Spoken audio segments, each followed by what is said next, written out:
Primeiro react da noite. Ai, meu Deus. Deixa eu pegar meu óculos. A história não contada do PSP. Ai, meu Deus. Chat. Vamos lá. Quem aqui tinha um PSP barra burguês safado? Ou quem não teve, quem assim como eu chorava pra querer ter um PSP e mal sabia que um PSP era apenas um Play 2 nerfado. Só no emulador? Não, emulador todo mundo já teve pelo menos uma vez na vida. Olha pra você ver como que criança não pensa, tipo assim, criança é inocente, tá ligado? Ela não fica pensando em, ai meu Deus, os gráficos, ai jogabilidade. Na época eu tinha um Play 1, e aí o que eu jogava no Play 1? O Crash 1, Crash Bandicoot, jogava Tony Hawk, o skate lá, Tony Hawk, Pro Skate. Tinha jogos assim, tá ligado? O Power Ranger, Força do Tempo. E aí, jogando esse Power Ranger, enquanto eu tava lá jogando Crash Bandicoot, eu tinha um amigo que tinha. Ele foi até embora, hoje ele mora no Japão. Ele tinha um Nintendo Wii, um Play 2 original e um PSP de brinde ainda. E aí, mano, eu lembro que, tipo assim, pô, o cara tinha um PSP e, tipo, ele ia lá em casa. E aí, mano, o meu amigo ele ia lá em casa, esse meu amigo rico. E, mano, tipo assim, ele brigava, porque enquanto eu queria jogar no PSP dele, ou no Nintendo Wii, mano, ele queria ficar jogando no Play 1. E aí, o que nós fazia? Ele ficava jogando no Play 1, o Crash, e eu ficava jogando no PSP, o Ben 10 Protetor da Terra. Olha como criança tá pouco se ferrando pra gráfico e só quer jogar, tá ligado? Mas hoje em dia eu gostaria de ter um PSP, só pra falar que tem, tá ligado? Mas vamos ver qual que é a bizarra história do PSP. Imagina você poder levar um PlayStation 2 no bolso, jogar God of War, GTA ou até um Final Fantasy Oxi! Que isso, câmera? Vai me dar um beijo? Que isso? Vamos lá. Obrigado. onde quisesse. No meio dos anos 2000, isso parecia impossível, mas a Sony lançou um portátil que prometia exatamente isso. E por um tempo, conseguiu entregar. O PS Pior que isso aqui é muito foda, né, mano? É uma ideia muito foda. Mano, imagina na época, tipo assim, celular na época não era grande coisa. Não tinha Nintendo Wii também, Nintendo Switch. Cara, imagina que foda tu ter, tipo, um Play 2 na sua mão, tá ligado? Você pegar o jogo que você jogava no Play 2, tipo God of War, e poder jogar enquanto você viajava. É uma ideia muito foda. Eu não entendo porque que hoje em dia eles não continuaram o PSP, tá ligado? Não teve tipo um PSP 2, um PSP 3. O PSP foi mais que um videogame de bolso, ele virou o console principal de muita gente. Bateu de frente com a Nintendo, conquistou milhões de fãs e quase mudou o rumo dos portáteis pra sempre. Só que junto do sucesso vieram os tropeços, decisões arriscadas e um fenômeno que ajudou a popularizar o console, mas também contribuiu pra sua queda: a pirataria. Mas como a Sony Salve, Luiz. conseguiu entrar nesse mercado de portáteis que era dominado pela Nintendo? O que fez o PSP se tornar um dos portáteis mais desejados da época? É exatamente isso que eu vou te contar hoje, a verdadeira história do PSP.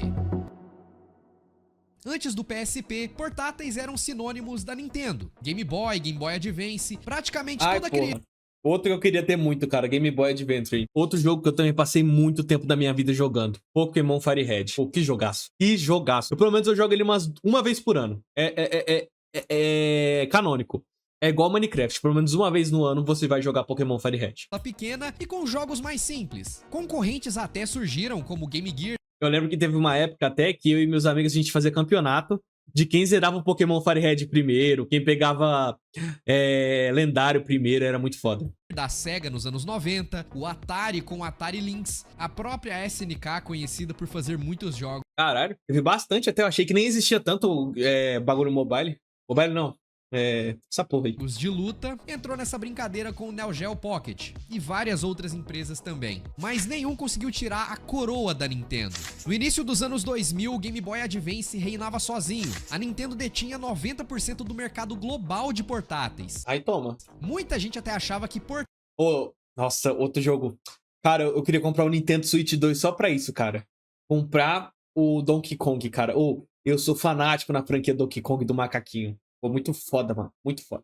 Portátil era a terra da Nintendo. Eu jogava muito... Tinha uma versão pirata dele no Play 2. Muito foda. Tinha o Donkey Kong 1, 2 e 3. E não adianta nem competir. Foi então em que 2003, a Sony, já muito forte com o sucesso do PlayStation 2, resolveu entrar nesse jogo também. O presidente da divisão PlayStation, Ken Kutaragi, anunciou na E3 de 2003 que a Sony estava criando seu primeiro console portátil. Aí toma.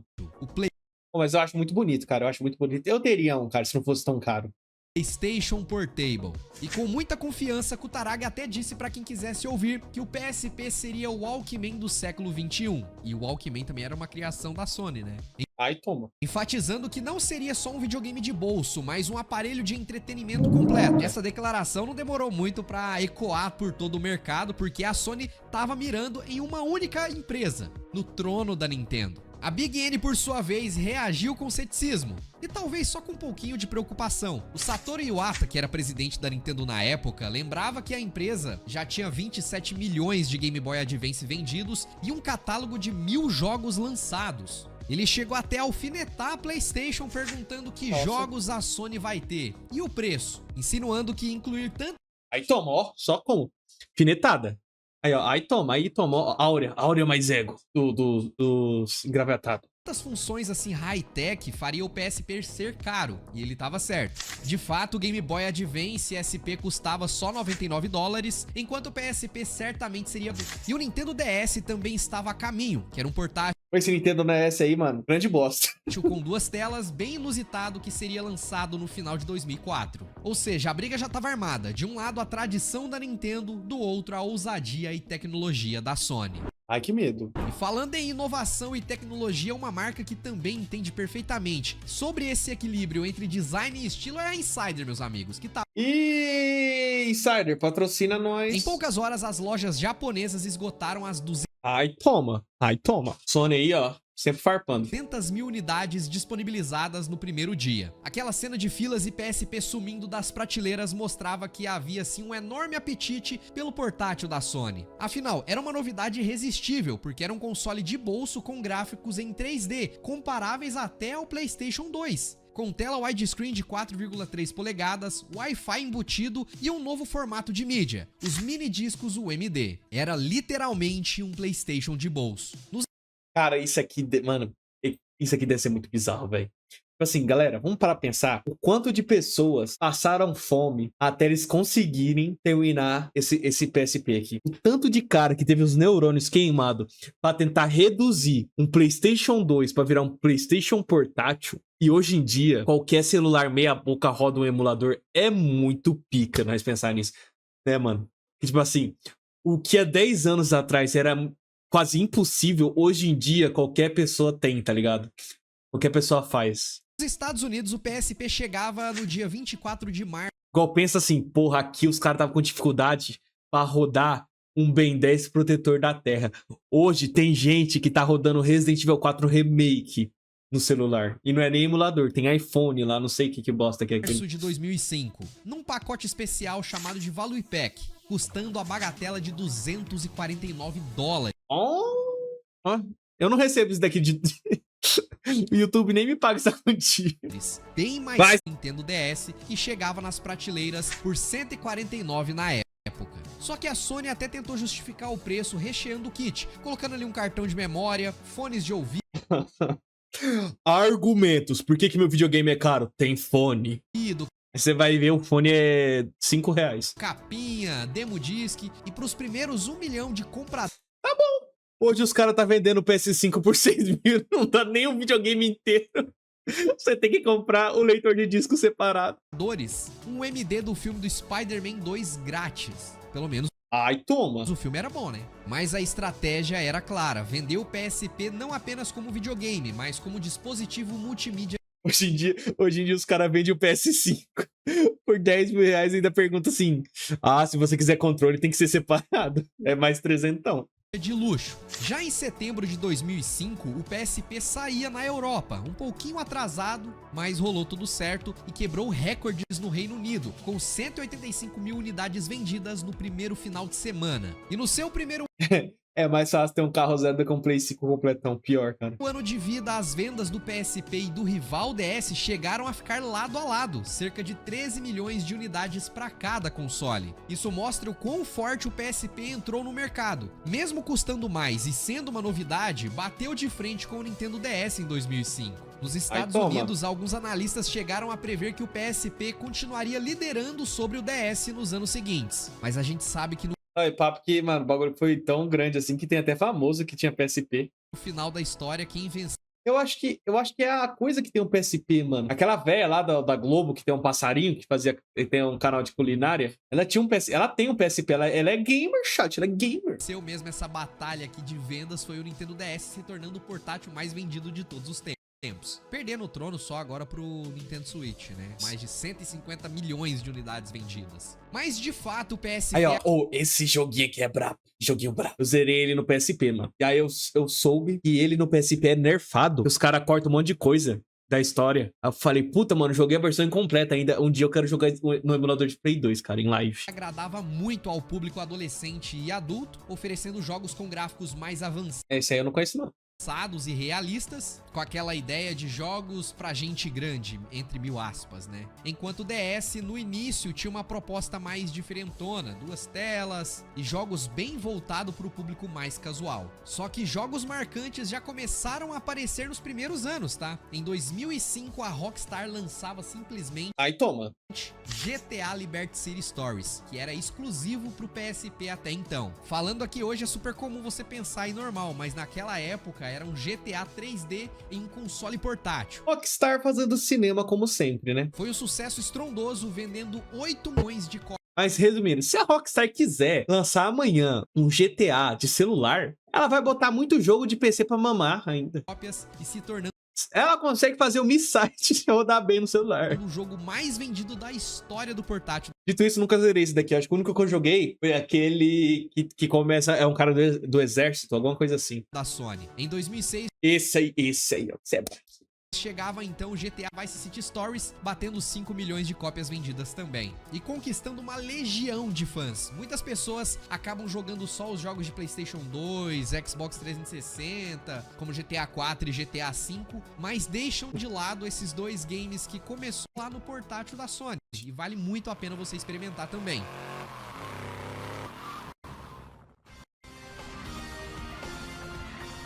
Títulos assim mostravam um apelo muito grande do PSP. Você podia ter experiências de um console de mesa onde você quisesse. E teve outros jogos Cara, isso que eu acho, tipo, você acha bizarro, mano. Por que não tem mais hoje, tá ligado? populares desde o início também, como Patapum, Need for Speed, além de jogos de futebol que não poderia faltar, e claro, aqueles games que também saía tanto pro PS2 e pro PSP ao mesmo tempo. Isso fez até com que algumas pessoas pensassem que o PSP, na verdade, era uma versão do PlayStation 2 portátil, mas são consoles completamente distintos. Nem todo jogo de PS2 roda no PSP e nem todo jogo que saiu no PSP roda no PlayStation 2. Porém, a gente teve vários Que tesão esse jogo. Esse jogo é muito bom, cara.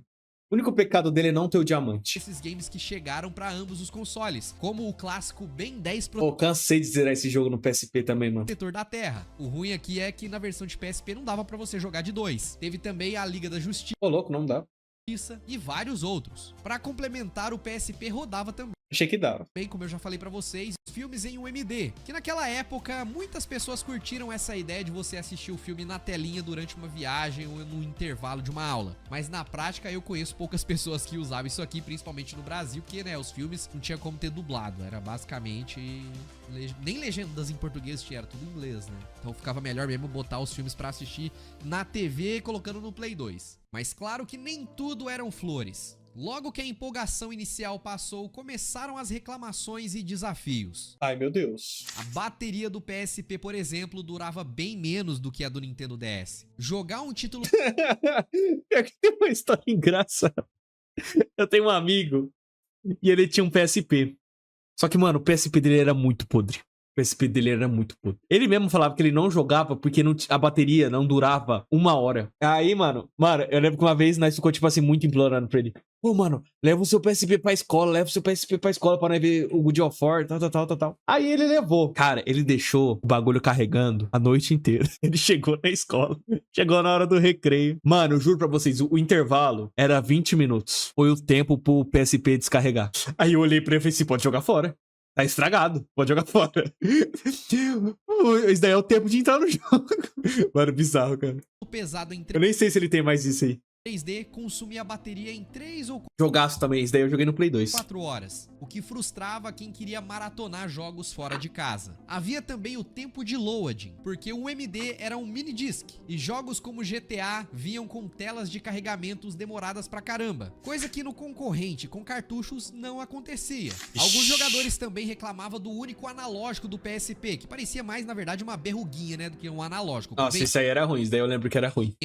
Falta um stick, o que deixava jogos de tiro em primeira pessoa, por exemplo, meio desajeitado no controle. Enquanto isso, o Nintendo DS, que começou meio tímido, explodiu de popularidade em 2006 com a chegada do modelo DS Lite, que era mais elegante, com melhor bateria e jogos que viralizou absurdamente, como o Nintendogs, que era aquele joguinho de você cuidar do cachorrinho com a canetinha. Tinha também o Brain Age e o Pokémon Diamond. O público casual abraçou demais o DS. Desde crianças até vovós jogavam o Brain Training. E a partir de 2006, globalmente, o DS tomou distância do PSP em vendas, liderando completamente ainda esse mercado de portáteis. Mesmo assim, o PSP já havia fincado o pé, tinha uma base leal de jogadores hardcore e continuava vendendo bem, especialmente fora do nicho infantil. Em janeiro de 2009, por exemplo, a Sony anunciava que o PSP já tinha alcançado 50 milhões de unidades vendidas. E convenhamos, nada mal para quem enfrentava o peso pesado era a Nintendo. Entre 2007 e 2008, o PSP passou por uma virada que consolidou seu espaço. A Sony ouviu muitas das críticas dos fãs e lançou em setembro de 2007 o PSP 2000, que era uma nova versão do portátil. Era mais leve, mais do que o original, a trazer mais memória RAM também, para ajudar a acelerar os cores atraentes, uma estratégia que fez um sucesso tremendo no Japão. Tanto que no primeiro semestre de 2008, o PSP se tornou o console mais vendido no mercado japonês, superando até os concorrentes de mesa naquele período. Muito desse sucesso no Japão se deve a um nome: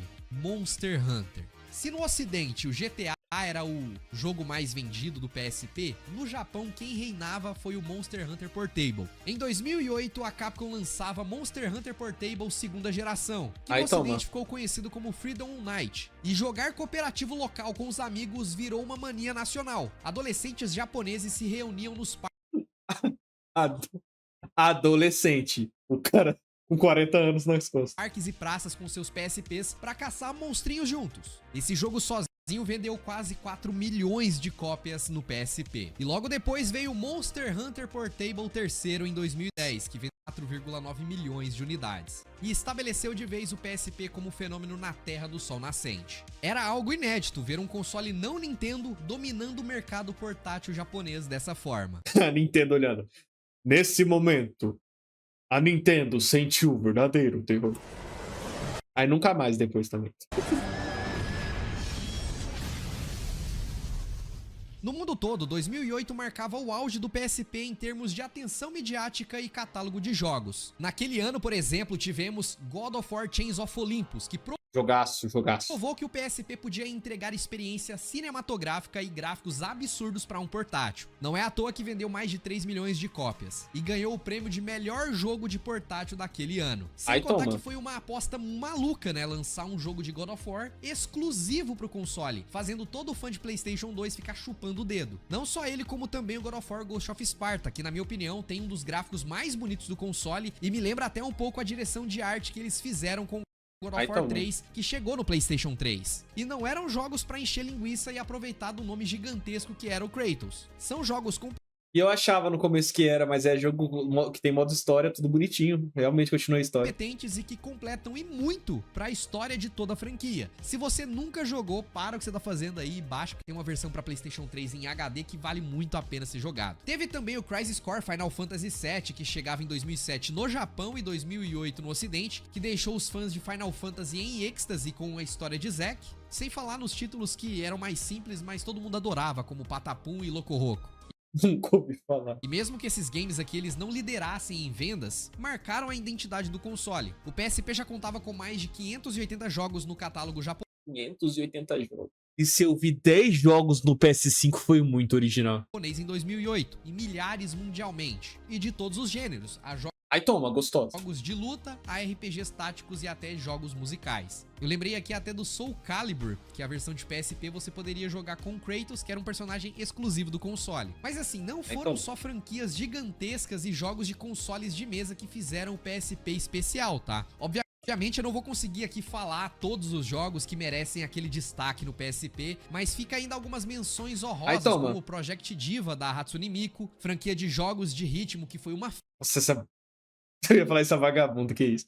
Essa menina tem jogo, cara? febre no PSP. Achei que ela só era popstar. E na música pop japonesa, Tekken 6 foi mais um daqueles jogos em que não acreditava que tava rodando num portátil, junto até do Tekken 5. Sem contar no absurdo que foi a versão de Dante's Inferno, um jogo que era inicialmente de Xbox 360 e PlayStation 3, dando as caras no portátil. E eu vou ainda mais além, eu acho que esse game deveria ter saído também pro PlayStation 2. Pô, se saiu pro Saiu pro PSP e não saiu pro Play 2, aí é sacanagem. o PSP, roda no PS2, vai. Mas não aconteceu. Porém, isso Aí é sacanagem. só reforçava a força que o portátil da Sony tinha. Mas o PSP também foi agraciado com muitas coleções e relançamentos, como o ótimo Mega Man Power Edge Up, que é um remake do primeiro jogo do robozinho azul. Tem também o Maverick Hunter X, que é um remake do primeiro Mega Man X lá de Super Nintendo. Muita gente torce o nariz porque os gráficos são em 3D, mas é um jogão. Além de vários outros jogos. Olha o que eles querem aqui, ó. Aliás, se você lembra de grandes clássicos desse console aqui que eu não citei, deixa o seu comentário aí também. Em 2008 também chegava o PSP 3000, outra revisão de hardware com tela LCD de melhor contraste. Tinha agora também microfone embutido e outras melhorias pequenas. Nessa altura o PSP já era uma plataforma bem madura. A Sony comemorava 70 milhões de unidades vendidas Pouca coisa, graças a Deus. até abril de 2011. E eu posso dizer sem dúvida que foi uma grande vitória pessoal para a Sony, porque poucos acreditavam que alguém pudesse encarar a Nintendo nos portáteis. Mas o PSP mostrava que havia espaço para os dois competirem. Porém, com todo o grande sucesso, o PSP também teve sua cota de polêmicas e escorregadas. Ai, que medo. A Sony chegou a tentar uma ação de marketing viral nos Estados Unidos que saiu pela culatra. Eles criaram um blog falso chamado de Tudo Que Eu Quero de Natal é um PSP, onde supostamente 2 garotos fãs do console postavam raps e textos empolgados para convencer os pais a lhe darem um PSP de presente. Só que meus amigos, a internet não perdoa. Usuários descobriram que o domínio estava registrado Mas pra quê também, né? Pra quê também? Por isso que o bullying é necessário na vida. por uma agência de marketing que foi contratada pela Sony. Em outras palavras, era publicidade disfarçada de fã, falando gírias forçadas, naquela pseudo-linguagem de jovem pra Batalha de YouTube. convencer a galera de que era tudo orgânico. Quando a farsa veio à tona, a Sony foi detonada nos comentários. Chamaram a campanha de lamentável e patética por tentar enganar o público. Eu falaria que a galera xingou muito no Twitter, mas naquele tempo ali o pessoal ainda usava bastante fórum. A empresa rapidamente tirou o site do ar e teve que engolir essa publicidade negativa. E essa história virou case famoso de marketing fracassado na indústria dos games. Outra batalha constante da Sony foi contra a pirataria desenfreada do PSP. Desde muito cedo, hackers descobriram brechas no firmware do PSP para rodar homebrew, que são aplicativos caseiros e, claro, jogos piratas em formato ISO. Ai, meu Deus, Dragon Ball Evolve. A cada atualização oficial que a Sony lançava para tentar fechar as brechas, a comunidade encontrava outra. E não teve jeito, a pirataria correu solta por aqui, especialmente Como sempre, a pirataria salvando nós. em países como o Brasil, China Dark é paia. e em outros mercados onde jogos originais custavam caro ou nem eram lançados oficialmente. Do ponto de vista do consumidor, isso até ajudou a popularizar o PSP. Quem que não queria jogar um joguinho de graça, né? Mas do ponto de vista da indústria, foi um desastre. Muitas produtoras de jogos começaram a pular A PlayStation tem que agradecer muito que teve pirataria no Brasil, senão a PlayStation nunca faria tanto sucesso aqui. fora porque simplesmente não viam retorno lançar um jogo para um portátil que vivia de pirataria. Investiam grana para fazer os Brutal. seus jogos no portátil e boa parte do público jogava via download digital. Em 2009, um executivo da Sony, Peter Dill, chegou a desabafar em uma entrevista dizendo que a pirataria no PSP estava tirando uma fatia enorme das vendas de jogos, usando algumas palavras como embrulhar o estômago para descrever a situação. Ele comentou que era até possível rastrear quantos milhares de pessoas baixaram ilegalmente um jogo no mesmo dia do lançamento, citando até o game Resistance Retribution como exemplo. E ainda disse, é criminoso o que está acontecendo. Né? Lançar um jogo por R$600 não é criminoso, não. Não é criminoso, não. Metade de um salário mínimo. Aí não. Agora, eles estão hackeando meu joguinho e eu não tô ganhando em cima. Ai, boa. Aqui. A Sony tentou resolver esse problema com uma abordagem Quando é no cu dos 6, aí vocês não gostam, né? múltipla, investiu em jogos Agora eu sou obrigado a pagar R$ 1.000 no GTA 6. digitais exclusivos para vender via PSN, que era menos propenso à pirataria. Implementou também verificações nos novos modelos de hardware e até fez campanha educativa dizendo que se os jogadores não apoiassem comprando jogos, a plataforma poderia morrer. Mas a essa altura do campeonato, para muitos usuários, o E todo mundo que tinha o PSP pirata, um foda-se bem grandão pra você. PSP já tinha virado sinônimo de emulador portátil, principalmente no nosso país. E falando em Brasil, por aqui você já deve imaginar que o PSP, a princípio, nem ia ser lançado oficialmente, né? Mas surpreendendo geral, ele teve sim um lançamento oficial, só que bem mais tarde. Antes disso, o console chegava por importação ou pelo famoso Jogaço também, tá? Mas eu jogava o 2. mercado cinza. E mesmo assim já fazia sucesso por aqui. O PSP chegou oficialmente ao Brasil em fevereiro de 2011, mais de 5 Nossa, pouco tarde, graças a anos Deus. depois do 6 anos depois, o PSP chega no Brasil com um preço absurdo. Ai, eu não entendo por que tem tanta pirataria no Brasil. Não entendo por quê. lançamento lá fora. E o preço, Vai lá, Antônio. em torno de R$ 1.300. Apesar que hoje em dia isso daqui é barato. De tão nosso rabo tá tão aberto que, querendo ou não, isso aqui é barato hoje em dia. Um valor salgado Na época devia ser foda, 1.300 pra época. Só que detalhe é que, quando ele finalmente chegou de forma oficial, a galera já encontrava o portátil desbloqueado com facilidade pela metade do preço. Mesmo com o lançamento, os jogos continuavam difíceis de achar e caros. E foi aí que o PSP marcou uma virada na forma de piratear. Na era do PS1 e PS2, o negócio era meter mão no hardware, instalar um chip e burlar o leitor de disco. Já Aí, ó. Essa época era boa. o PSP veio com uma nova proposta. O desbloqueio era via software, que permitia você alterar o sistema do console. E com as modificações de firmware, o PSP ficou tão pirateado quanto o PlayStation 2. Tudo rodando direto do cartão de memória. Só que o cartão de memória também era uma peça à parte. Nada de SD baratinho. O PSP usava o tal do Memory Stick Pro Duo, que era proprietário da Sony e mais caro que o convencional. E isso até também os Não consigo entender porque tem tanta pirataria. chineses conseguiram fazer um adaptador Os chineses salvando nós. e resolveu o problema de todo mundo. Mesmo assim, bastava E eu não sou chinês. você comprar o cartão, levar o console até uma lojinha especializada ou camelô que fazia o serviço e pronto, já estava desbloqueado. Com o tempo até a galera começou a aprender a fazer em casa mesmo, baixava, modificava. Não, e tá vendo? Olha a dificuldade. Olha a dificuldade. Dificuldade. Maldito homem que confia num homem. Olha a dificuldade que nós tinha pra poder baixar um joguinho pirata. E vocês hoje tem tudo emulador. Emulador de Play 4, Play 5. Instalava os jogos. Só que ainda tinha um porém. Às vezes era preciso fazer uns rituais meio bizarros, tipo carregar um save específico de um jogo qualquer. E o melhor ou o pior, né? Você não podia desligar o console, senão tinha que refazer todo o processo, porque quando o console era Bizarro. desligado, a destrava deixava de funcionar. Era tudo na Será que era isso que acontecia com o PSP do meu amigo lá? Deixou tanto tempo ligado que não teve mais bateria que aguentou. pura gambiarra, mas funcionava. E foi isso que fez o PSP explodir por aqui. Era prático, acessível e ainda tinha um bônus: a emulação. A galera usava o portátil para rodar Aí toma o Mario. Super Nintendo, Mega Drive, Game Boy Advance e até Pô, mano, na época boa no meu barbeiro, cara. Quando eu ia lá cortar o cabelo, mano, o cara era pica. O cara tinha um Super Nintendo, cara. E eu xinguei tanto ele, cara. Meu barbeiro, pirata. Se um dia você achar esse vídeo, pirata, você é um grande arrombado, pirata. Você vendeu seu Super Nintendo e nem me ofereceu, cara. Eu teria comprado na hora, cara. Você acredita? O barbeiro tinha um Super Nintendo. Olha, o cara é humilde. O cara é humilde. O meu barbeiro, o pirata, é humilde. Ele falou pra mim, cara, eu comprei um Super Nintendo, mano. Porque eu tô ligado que criança não gosta de cortar cabelo. Então, enquanto às vezes uma criança tem que esperar, tem um videogame ali pra ela jogar. Cinema. Desejo tudo de bom pro meu barbeiro, cara.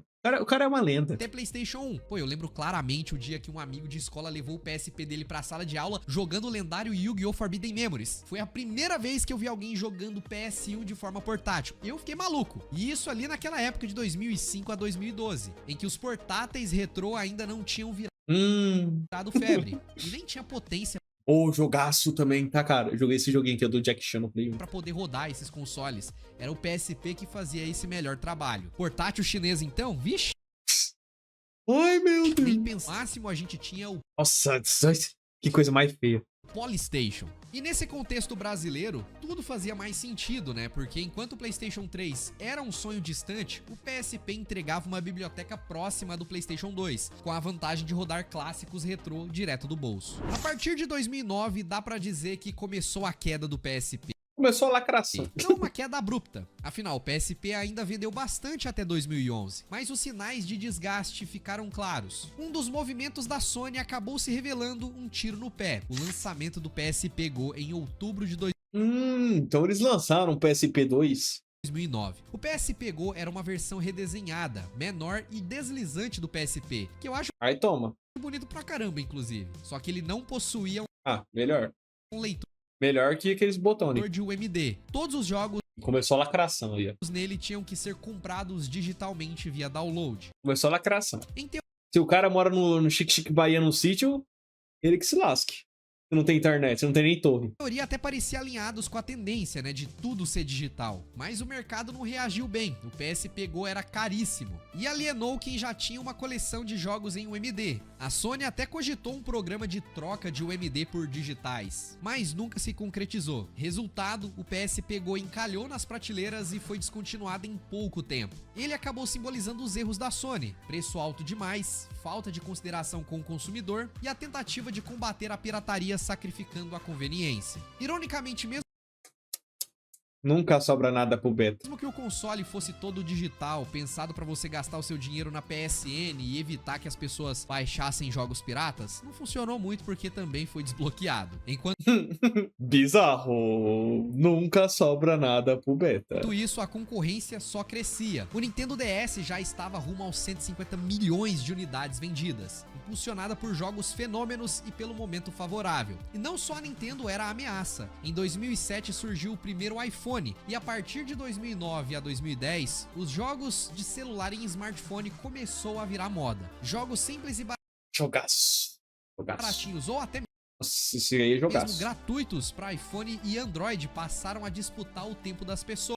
Ou esse jogo aqui, mano, eu tive uma falsa lembrança, cara.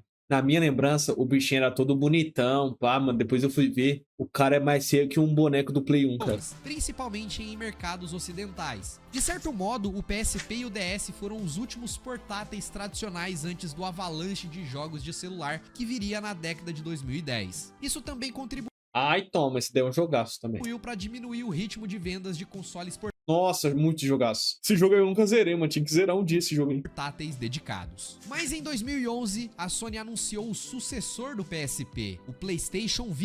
Agora temos o PSP 3. Ai, meu Deus. Não bastou se ferrar com o PSP 2. Que seria Vamos se ferrar com o PSP 3. lançado no ocidente. Com isso, os esforços da empresa e dos estúdios se voltaram ao novo portátil, mas que a gente sabe que não deu certo. O PS Vita, que era um console com gráficos que chegavam próximos de um PlayStation 3, durou muito pouco tempo. E eu acho que até vale um vídeo aqui no canal contando a história do porquê que o PS Vita, o sucessor do PSP, não deu certo. Jogo no ar aqui e deixo pra vocês. O que vocês acham? Mas o PSP, após 7 anos de vida, foi sendo descontinuado aos pouquinhos. Em 2011 mesmo, a Sony lançou em apenas alguns mercados Por que o PSP tem uma webcam, cara? o Fazer jogo bom, deixar o jogo mais barato,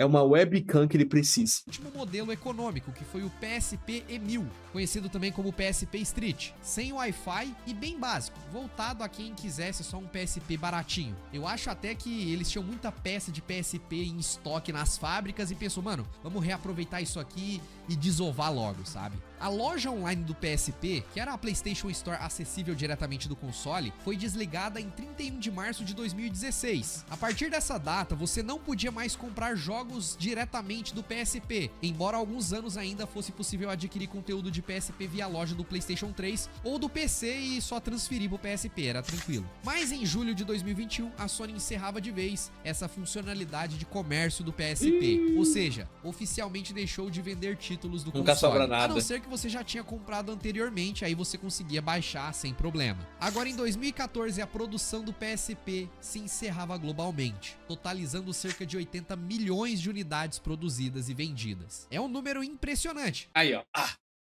80 milhões os caras ganhou, pô.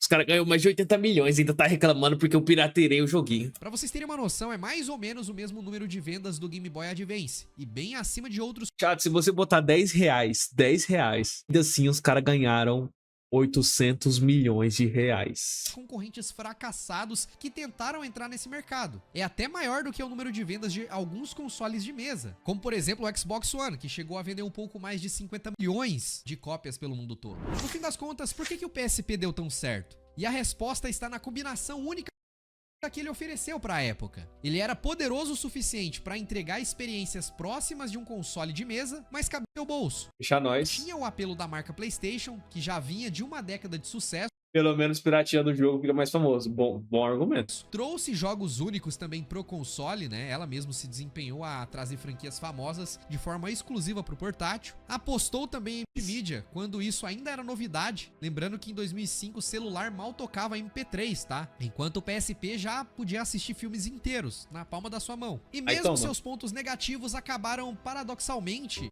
Obrigado. certos aspectos positivos. A facilidade de desbloqueio transformou o PSP em um brinquedo dos sonhos, acessível para muita gente que de outra forma não teria comprado e nem teria tanto acesso aos games desse portátil. No Brasil, isso fez total diferença. O PSP virou quase que um console popular diante dos preços proibitivos dos concorrentes e seus jogos. Claro, o PSP não venceu completamente a guerra contra a Nintendo. O DS vendeu quase que o dobro e a Nintendo continuou forte com o 3DS depois. Mas o PSP quebrou a hegemonia, mostrou que havia espaço para inovação e para um portátil voltado ao público mais velho. Marcou toda uma geração que hoje lembra dele com carinho, seja pela primeira vez ali jogando um GTA no recreio da escola, no horário de almoço do trabalho, ou conectando com os amigos para jogar um Monster Hunter. E hoje, mais de uma década após o seu auge, ainda podemos dizer com todas as letras: sai tudo pixelado. Nós nem ligamos. Disse que era jogaço. Quem viveu a era do PSP viveu algo muito especial. Esse pequeno notável deixou um legado de jogos incríveis, inovações e muitas memórias. E mesmo que a Sony tenha desligado Ó, o GTA da China. as luzes da lojinha online e seguido em frente, o PSP continua vivo na lembrança e nos corações de milhões de jogadores ao redor do mundo. Afinal, ele foi sim o Walkman do século XXI que o Ken Kutaragi prometeu. Pelo menos O quê? Quinto tarado? Como é que é? pros games, trazendo música, filmes e principalmente muitas horas com jogos inesquecíveis a qualquer hora e em qualquer lugar.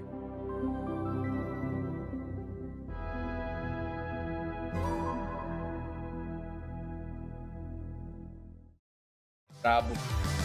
Mas e aí, você tem alguma história também com o PSP? Compartilha comigo aqui nos comentários que ele foi o Videozaço do nosso mano Fiasco, cara. Que vídeo bom. Nós conseguimos, chat. Terminamos um vídeo, chat. Ai, meu Deus. Demorou só 3 horas.